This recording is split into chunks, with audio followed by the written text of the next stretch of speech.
Est-ce que je dois envoyer ma marchandise par avion ou par bateau? Pourquoi certains importateurs préfèrent le transport maritime alors que d'autres préfèrent le transport aérien? Est-ce que le transport le moins cher est forcément le meilleur? Et surtout, combien va réellement me coûter ma marchandise depuis la Chine jusqu'en Afrique? Si tu te poses l'une de ces questions, alors reste jusqu'à la fin de cette vidéo. Parce que aujourd'hui, je vais t'expliquer les différents moyens de transport que tu peux utiliser pour importer depuis la Chine, en passant par le rôle du transitaire, comment calculer les coûts réels, et aussi quel moyen de transport choisir selon ta marchandise et ton besoin. Bonjour et bienvenue sur HK Trade Hub, la chaîne qui vous aide à acheter en Chine, à réaliser vos projets d'import et export de la Chine jusqu'en Afrique, étape par étape, comme un professionnel. Si c'est ta première fois sur cette chaîne, pense à t'abonner, car cette vidéo fait partie d'une série dans laquelle je t'explique progressivement comment te lancer dans le business de l'import-export avec la Chine.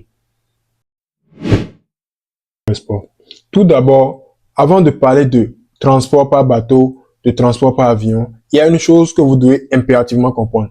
Cette chose, c'est le coût réel. Le coût réel, c'est quoi? C'est la somme que tu dois payer à ton fournisseur après qu'il t'ait présenté le devis. Beaucoup de personnes pensent que le prix affiché sur le fournisseur, c'est-à-dire le prix du produit que le fournisseur met sur sa boutique, est la somme finale à payer. Par exemple, dans un scénario où quelqu'un va sur Alibaba et veut acheter des lingettes, par exemple, il trouve ça peut-être à $1 ou à 0,5 $ l'unité. Maintenant, il veut en acheter 100 ou 1000. Il va maintenant contacter le fournisseur, lui dit que bon, voilà, il a vu ces lingettes qui sont peut-être à $1 et qu'il aimerait en acheter 1000. Le fournisseur va lui dire que bon, voilà, ça fait $1000 par exemple. Lui va se dire que ah ouais, il va faire un bon travail, quoi, qu'il va faire un bon profit pour acheter ça et revendre ça plus cher en Afrique. Alors que c'est totalement faux. Il y a quelque chose que vous devez impérativement comprendre. Cette chose, c'est quoi? Il y a les frais qui s'ajoutent. Cela dépendra si vous allez prendre un transitaire ou si c'est le fournisseur même qui va expédier ça dans votre pays. Dans le cas où vous allez prendre un transitaire, il y a trois choses qu'il faut noter. Il y a le prix d'abord, il y a le frais et les frais du transitaire.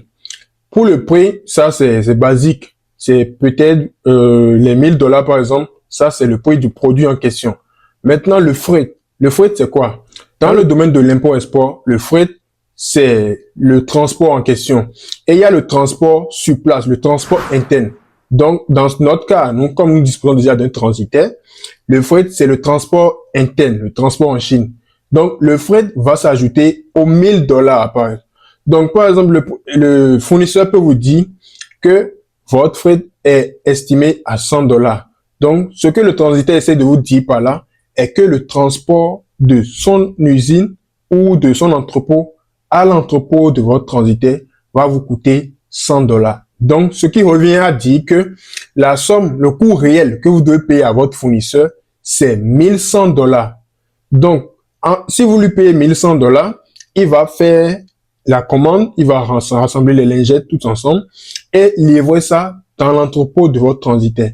Maintenant, le transitaire, lui, va expédier ça dans votre pays. Et cela dépendra du type de moyen de transport que vous allez choisir. Si vous choisissez par voie maritime, il va vous faire ça au combiné. Si vous choisissez la voie aérienne, il va vous faire ça au kilo. Donc, pour celui qui ne dispose pas d'un transitaire et dont le fournisseur sera chargé d'envoyer le colis dans son pays, là, il y a plusieurs frais qui s'ajoutent. Il y a le coût qu'il doit payer du produit, il y a le frais, il y a le transport de la Chine vers son pays, il y a le dédouanement et il y a aussi quelques frais qui s'ajoutent. Donc, récapitulons. Pour quelqu'un qui dispose d'un transitaire, le coût réel est égal à la somme du coût du produit, du fret et aussi des frais du transitaire. Ça, c'est le coût réel de quelqu'un qui dispose d'un transitaire, ça. Maintenant, pour quelqu'un ne disposant pas d'un transitaire et qui dispose uniquement de l'aide du fournisseur, lui, son coût réel est égal à le prix du produit en question, le fret, le prix du transport de la Chine vers son pays, le dédouanement et aussi quelques frais qui s'ajoutent. Et aussi, s'il veut se faire livrer chez lui, il faudra qu'il paye encore des frais. Donc, voilà le coût réel. Donc, avant de choisir le transport maritime, le transport aérien ou autre transport, bon, je ne connais pas d'autres à part le transport maritime et le transport aérien, il doit penser à tout cela. Est-ce que c'est le fournisseur qui veut me livrer dans mon pays ou bien je veux prendre un transitaire? Et il doit analyser le produit, type de produit qu'il a. S'il veut vite récupérer son colis, il doit penser au transport aérien.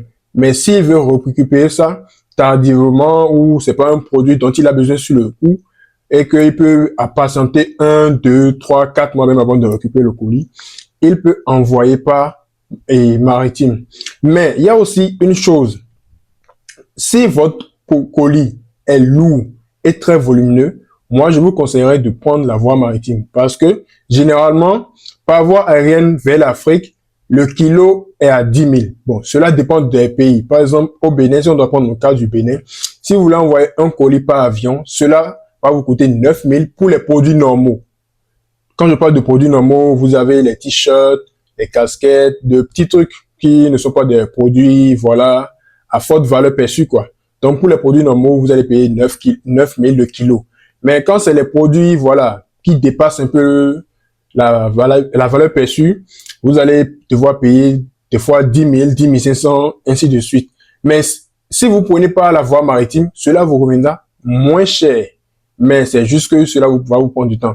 Donc, pour faire un récapitulatif, le transport aérien est rapide, mais cher, mais le transport maritime est moins cher, mais très lent. Aussi, permettez-moi de vous ajouter une chose. Le transport en interne ou le fret ou le transport en Chine n'est pas toujours facturé. Cela dépendra de la plateforme que vous allez utiliser. Par exemple, si vous utilisez sur les plateformes comme 1688, Alibaba, Taobao ou d'autres, vous serez obligé de payer le transport en interne. Mais si vous êtes sur une plateforme comme Pinduoduo, vous ne payez pas du tout le transport en interne.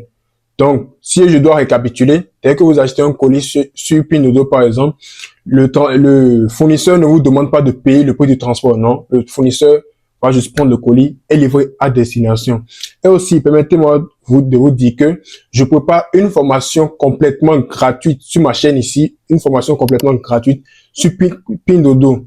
Donc, dans cette formation, vous allez découvrir comment télécharger Pinduoduo, comment changer la langue sur Pinduoduo, comment faire la recherche de produits, comment acheter et comment vous faire livrer sur Pinduoduo. Donc, pour ne rien rater, je vous invite à vous abonner et à activer la cloche de notification. Et également, je vous invite à rejoindre ma communauté WhatsApp, le lien en description. Dans cette communauté, je donne des informations et aussi, je partage avec vous les vidéos à venir. Donc, pour ne rien rater, entrez dans la communauté et aussi, n'oubliez pas de vous abonner. Nous allons aborder la partie de la logistique, c'est-à-dire le transport maritime et le transport aérien. Lequel choisir? Lequel est le mieux adapté? Commençons par le moyen de transport que beaucoup d'importateurs utilisent lorsqu'ils veulent envoyer des produits en grande quantité dans leur pays. C'est le transport par voie maritime. Le principe du transport par voie maritime, elle est très simple. Lorsque tu commandes ton colis ou ta marchandise chez un fournisseur, tu demandes au fournisseur de l'envoyer à ton transitaire. Dès que ta marchandise arrive chez ton transitaire, tu lui dis que tu aimerais qu'il envoie par voie maritime. Maintenant, le transitaire, lui, il s'occupe de calculer les frais et de l'envoyer par bateau jusqu'au port de destination. Maintenant, beaucoup vont se demander, mais comment évaluer les frais pour le transport maritime? Comme je l'ai dit au début, pour le transport maritime, les frais se calculent au combini. Donc, d'après mes recherches, le combini, c'est l'équivalent de 1000 kilos. Donc, si je dois prendre mon cas de celui de mon transitaire, lui, 1000 kilos est facturé à 300 000. Donc, si vous avez une marchandise qui fait pratiquement 1000 kilos, vous allez payer 300 000. Mais, vous n'êtes pas tenu de prendre des colis de quantités qui sont très lourds, qui sont volumineux, avant d'envoyer par voie maritime. Non, vous pouvez peut-être acheter des chaussures de 1 kilo et quand même envoyer par voie maritime. Dans ce cas, qu'est-ce que le transitaire fera? Dans ce cas, le transitaire va prendre votre colis, voir son poids, voir le volume, l'espace que ça peut prendre. Et si votre colis ou votre marchandise fait peut-être 2 kilos, Le transitaire, lui, va appliquer la règle de 3. Il va faire 1000 kilos est égal à 300 000. 2 kilos équivaut à combien? Et c'est là, il va faire la règle de 3 et trouver combien vous devez payer. Mais il peut aussi appliquer d'autres techniques car pour le combiner, c'est un peu compliqué, c'est ambigu. Donc, le principal avantage du transport par voie maritime est que c'est moins cher. D'abord, c'est moins cher et les produits sont pris ensemble en conteneur. Donc, il n'y a pas de fuite et de l'eau est rentrée dedans ou quelqu'un a piétiné, ainsi de suite. Mais l'inconvénient est que ça prend du temps. Ça prend énormément du temps. C'est de 45 jours à 3 mois, voire 4 mois comme ça. Donc, le transport maritime, c'est moins cher, mais c'est lent. Le transport est lent. Donc, si je dois vous donner un conseil pour le transport maritime, c'est quand la marchandise que vous avez achetée, vous n'avez pas besoin de ça sur le coup. C'est-à-dire, vous achetez une marchandise de peut-être demi-conteneur, mais vous n'avez pas besoin de ça tout de suite. Ou peut-être vous prévoyez vendre ça dans 3, 4 mois, 5 mois comme ça. Donc, vous pouvez prendre le transport maritime. Cela vous permettra de gagner beaucoup d'argent. Bon, pas gagner beaucoup d'argent, faire beaucoup d'économies et gagner en temps. Donc, si vous prévoyez vendre la marchandise dans 4-5 mois, le colis sera déjà là environ entre 45 jours et 2 mois maximum. Donc, vous pouvez prévoir comment le vendre, où vendre et ainsi de suite. Maintenant, parlons du transport aérien. Ici, vous l'aurez certainement compris, votre marchandise sera transportée par avion. L'avantage avec ce moyen de transport est la rapidité. Si vous avez une petite marchandise et que vous aimeriez vite le recevoir au pays, le transport par voie aérienne est le plus adapté. Mais cette rapidité a un coût. Vous devez comprendre que le transport aérien est très coûteux. Si je dois ramener ça à moi et vous donner le cas de mon transitaire par exemple, comme je l'ai dit au début, la voie aérienne pour les produits normaux c'est 9 000 et quand vos produits ne sont pas des produits normaux, ça va jusqu'à 10 000, 10 500 voire 15 000 par exemple. Donc, c'est comme ça que fonctionne la voie aérienne. C'est très coûteux. Et il y a aussi une notion que vous devez impérativement comprendre. C'est le poids volumétrique. Pour vous donner une explication du poids volumétrique, nous allons imaginer un scénario. Imaginez que vous avez un carton énorme, mais qui est presque vide. Et même si on pèse ce carton, cela ne fait que 5 kilos. On est d'accord que ce carton va occuper beaucoup de place dans l'avion. Nous sommes tous d'accord que ce carton va occuper beaucoup de place dans l'avion. Dans ce cas, le transporteur peut décider de calculer le prix que vous devez payer en fonction du poids qui est 5 kg ou du poids volumétrique. Donc, le transporteur va décider s'il doit calculer le prix que vous devez payer au poids volumétrique ou au poids du carton en question. Cela va dépendre des règles applicables. Donc, il faut garder cette notion-là en tête. Si vous achetez un colis qui n'est pas trop lourd, vous pouvez demander au transitaire de l'ouvrir et de mettre ça dans un carton qui a une taille plus adaptée. C'est-à-dire, si ce sont des chaussures et que c'est dans un grand carton, vous pouvez dire au transitaire de l'ouvrir, d'enlever la chaussure de ce gros carton et de le mettre dans un carton qui peut garder la chaussure, mais qui est petit et qui est adapté au carton de la chaussure. Donc, il faut avoir cette notion-là en tête et ne jamais l'oublier.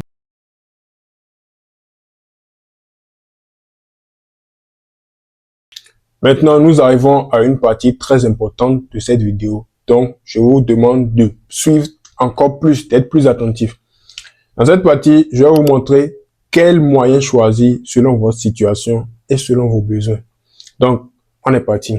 Pour faire court et simple, si vous voulez vendre des produits, c'est-à-dire le produit que vous achetez, c'est pour le revendre dans votre pays, je vais vous conseiller de prendre le transport maritime parce que c'est vrai, ça va prendre du temps à venir, mais vous allez dépenser moins cher et comme ça, vous pouvez faire une bonne marge. Par exemple, prenons les montres connectées. Vous allez peut-être sur Alibaba et que vous trouvez les montres à 5 $ et vous en prenez 100. Ça vous fait 500 $ à payer. Maintenant, pour le fret ou le transport en interne, le fournisseur peut vous dire que ça peut vous prendre 50 $. Donc, ce qui vous fait 550 $ par exemple.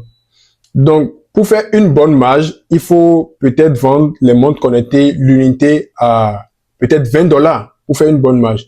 Mais voilà, votre colis marchandise pèse peut-être 20 kilos. Votre marchandise peut-être pèse 20 kilos. C'est une supposition, pèse 20 kilos.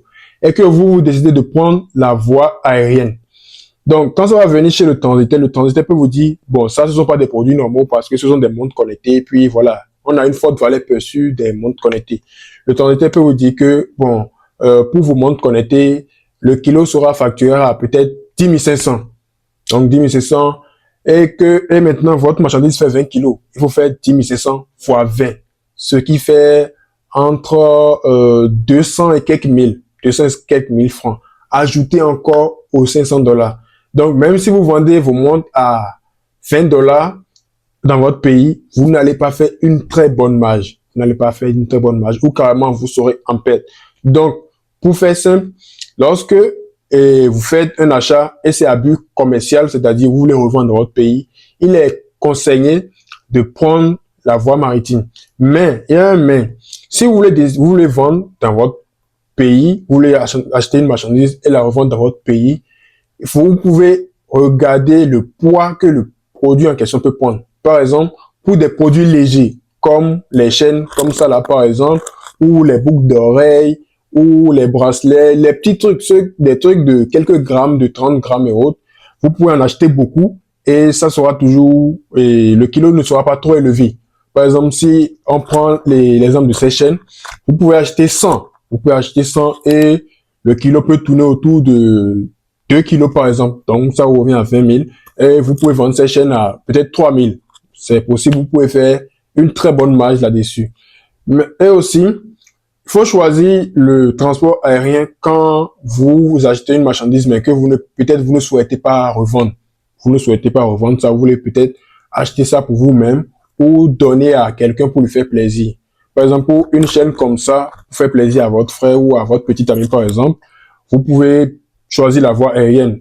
Et aussi, si vous êtes pressé de recevoir le colis, vous pouvez aussi choisir la voie aérienne. Cela me rappelle une petite histoire que je vais vous raconter. C'est l'école CPPA. Ils m'ont commandé les trophées, les médailles, tout ça personnalisé. Mais ils m'ont commandé ça trop tard. Ils m'ont commandé ça trop tard. Donc ça a pris du temps, on a acheté, puis on a tout fait ensemble. Mais maintenant, ils m'ont dit qu'ils voulaient ça pour peut-être 2-3 mois comme ça, mais que la voie maritime ne leur permettait pas de recevoir ça à temps. Donc, même si le poids était entre 15 kilos comme ça, ils étaient obligés de prendre la voie aérienne. Et comme c'était des marchandises qui sont pas normaux, bon, le transitaire dit qu'il y a une forte valeur perçue autour de cette marchandise, donc ils seront obligés de payer le kilo à 10 500. Donc, ils ont dépensé autour de 150 000 comme ça, juste pour recevoir les trophées. Donc, ça leur a coûté cher, mais bon, ils voulaient vite recevoir la marchandise. Donc, pour choisir le moyen de transport, il faut d'abord voir si vous avez vite besoin du colis, si vous voulez revendre, et aussi calculer. Les calculs ont aussi fait en fonction des calculs. Donc, aussi, il y a autre chose. Aussi, il y a autre chose. Si vous avez déjà la marchandise au pays et que la marchandise est sur le point d'être terminée, quoi, et proche de l'épuisement. Donc, là, maintenant, il faut commander. Donc, n'attendez pas, je vous conseille pas, n'attendez pas la fin ou l'épuisement total de la marchandise avant de commander. Non, si vous voyez que, bon, au début, vous avez 100, mais que vous avez déjà vendu 40 dedans, bah, commandez en même temps. Parce que c'est un produit qui marche. Si vous avez 100 et que vous avez déjà vendu 40 dedans, ça veut dire que c'est un produit qui fonctionne pas mal. Donc, vous pouvez déjà recommander et voir en combien de temps cela pourrait arriver à destination. Donc, c'est comme ça que vous pouvez choisir le moyen de transport. Si vous n'avez pas bien compris mon explication, vous pouvez me dire ça dans les commentaires. Je n'hésiterai pas à vous répondre et aussi dans ma communauté. Donc, n'hésitez pas à entrer, à vous abonner. Maintenant, nous allons parler d'un acteur majeur de l'import-export. C'est le transitaire. J'ai déjà parlé du transitaire dans une de mes vidéos TikTok et aussi dans une de mes vidéos YouTube également. Le transitaire, c'est celui qui s'occupe de la logistique en quelque sorte. C'est celui qui s'occupe de prendre votre colis de la Chine et de l'envoyer dans votre pays. Donc, le transitaire, c'est un très grand collaborateur. Donc, vous devez vous entendre avec votre transitaire. À chaque fois que vous avez un problème ou vous avez des questions, vous devez lui poser ça. Un bon transitaire va toujours vous répondre, même si des fois, bon, il y a certains transitaires qui ne répondent pas vite. Mais un bon transitaire doit toujours vous répondre, doit vous expliquer les choses de manière terre à terre afin que vous puissiez comprendre comment il fonctionne. Pour trouver un transitaire, ce n'est pas compliqué. Il suffit de vous renseigner sur les réseaux sociaux. Parce que les transitaires, ce sont des entrepreneurs, comme beaucoup de personnes, et ils ont une entreprise. Donc, comme toute entreprise qui se respecte, ils ont forcément une page Facebook, un compte TikTok, un compte YouTube, etc. Donc, il vous suffit d'aller sur votre Facebook et taper cargo plus le nom de votre pays. Par exemple, si moi je dois aller chercher un transitaire, par exemple, je vais sur Facebook, je tape cargo Bénin. Je vais voir plusieurs résultats et je vais choisir un, le contacter, lui expliquer mon projet et je vais lui demander est-ce que je peux venir en personne dans son entreprise ou bien dans son bureau, histoire de le voir et d'être sûr que, bon, celui-là, c'est quelqu'un qui existe réellement et qui est basé dans mon pays. Vous pouvez aller le voir, discuter et tout. Et en cas de problème, bon, vous savez déjà où aller pour vous plaindre. Donc, c'est comme ça, il faut trouver un transitaire. Et aussi, prenez la peine de demander à ceux qui quittent certainement chez le transitaire. Donc, parce qu'il y a des gens qui viennent récupérer des colis tous les jours. Pour un bon transitaire, il y aura par jour, il doit y avoir au moins une personne qui vient récupérer un colis. Vous pouvez leur demander, bon, est-ce que le transitaire il est bon? Tout ça, vous pouvez aller sur sa page Facebook, voir les commentaires ou ceux qui sont abonnés à sa page, vous leur écrivez et puis vous allez leur demander si le transitaire il est bon, s'il travaille bien, s'il est ci, s'il est ça, histoire d'être sûr et de vous rassurer. Parce qu'il y a une arnaque autour des transitaires aussi. Donc, c'est préférable d'avoir un transitaire dans son pays qu'on arrive à voir, qu'on peut toucher et qui a son entrepôt dans le pays. Et aussi, les bons transitaires aujourd'hui ont des sites internet sur lesquels vous pouvez déclarer votre colis et vous enregistrer. Par exemple, mon transitaire à moi, si un individu va le contacter, un individu lambda va le contacter, le transitaire va vous demander de vous enregistrer. Il va vous envoyer un lien et vous devez mettre toutes vos informations. Nom, prénom, numéro de téléphone, numéro IFU, carte d'identité, profession, tout ça, tout ça, tout ça. Et là maintenant, il vous enregistre dans sa base de données et il va vous donner un code. Et votre code vous est propre. Quelqu'un d'autre ne peut pas utiliser votre code, il n'y a que vous pour utiliser votre code. Et à chaque fois qu'un fournisseur doit livrer un colis qui vous appartient, vous devez déclarer le colis en question avant que ça n'arrive chez le transitaire. Donc, les transitaires sont des agents de logistique. Donc, ils doivent tout prendre au sérieux et tout noter. Donc, c'est comme ça qu'il faut choisir son transitaire. Voilà, en quelque sorte, ce que je voulais vous partager dans cette vidéo.